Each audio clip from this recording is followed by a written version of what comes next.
All right, prepare yourself because this may be the weirdest acne video that you have ever seen. I've done this experiment before, but basically a pimple popped up on my lip and I wanted to track what would happen if I didn't touch it, if I didn't pop it, if I didn't do anything for 4 days straight. I've done this experiment before, but this time I wanted to use an orthoscope so we could see an up close and personal look of how that pimple changes and whether it's a good idea or not. Your time is valuable, so I don't want to waste any of it blabbering on or anything like that talking. Let's just jump right into day 1 and see how it progresses day by day.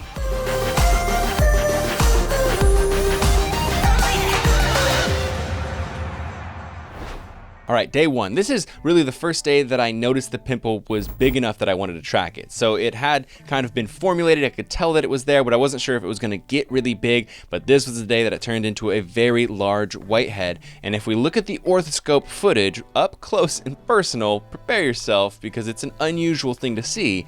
But you can see this is a fairly large whitehead and it has a little bit of a dark spot circle in the middle of it. So this is a decently deep pimple that's on my lip. Now it would kill me if I didn't say this, but it is kind of embarrassing, but there are like little flakes of food on my lips that you're probably going to see in some of these shots because you really don't realize what everything looks like until it's under 50x magnification.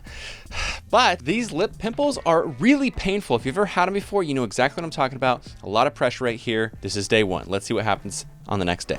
All right, now day 2 rolls around. Let us see what the pimple's looking like now. When we look up close, we can see that it's starting to get yellow. It is starting to harden and it is getting more painful than day 1. There's a lot more pressure. Really, it hurts just like always, but especially when I like move my mouth, when I smile, when I'm eating, that kind of stuff.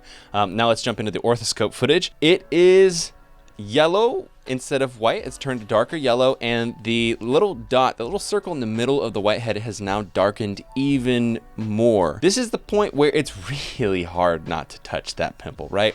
Like, one, it's hard because you just want to scratch it off, you just want to pop it because it feels a certain way and you just want to kind of touch it. But then also too, when you're going out in public and stuff, when you're doing things, you'd much rather get rid of that pimple, especially since it's on your lip and that's right where everyone looks. It's really tough, but there you go. That's day number 2. All right, now day number 3. When we really look at it close, not too much has changed. It is starting to feel less painful, which is really nice. And I think this is because the pus, the yellow fluid that's inside of the pimple, is hardening up, which also is disconnecting from the nerve that it's attached to. No, I don't know. I don't know why pimples hurt so much, but it feels like they're growing on top of a nerve, and it feels like the nerve is attached to the inside of your brain. I don't know. But anyways, basically nothing really has happened except it's gotten a little bit more hard. If we look at the orthoscope footage, you can see that, yeah, it is looking harder. It's looking a lot drier.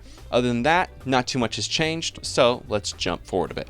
All right, now day number 4. Here's the money. It's finally doing something different. So at this point, I noticed that it was starting to come loose. I really wanted to rip it off or take it off, do whatever, right? But again, I haven't touched it at all. I haven't prodded at it, not in the shower, nothing, not when I'm using it in my face products, nothing. I haven't touched it at all, haven't put anything on it, right? So at this point, if we look really closely and on the orthoscope footage, it's very clear, it has unseated itself from about half or a little bit more than half of the skin that it was attached to. So now it's kind of like this hard pimple is now just like this hard yellow piece that it's kind of flapping in the wind. It's kind of disconnected from my skin. So it's ready to come off. And you can see with the orthoscope, I'm kind of prodding at it to see if it will fully come off the skin. But I can tell that the part that's still attached to the skin is a bit sensitive. It is fully attached. So for me to force it off is going to leave a mark. And that's not what we're trying to do here. We're trying to see what naturally would happen if we just don't mess with it. So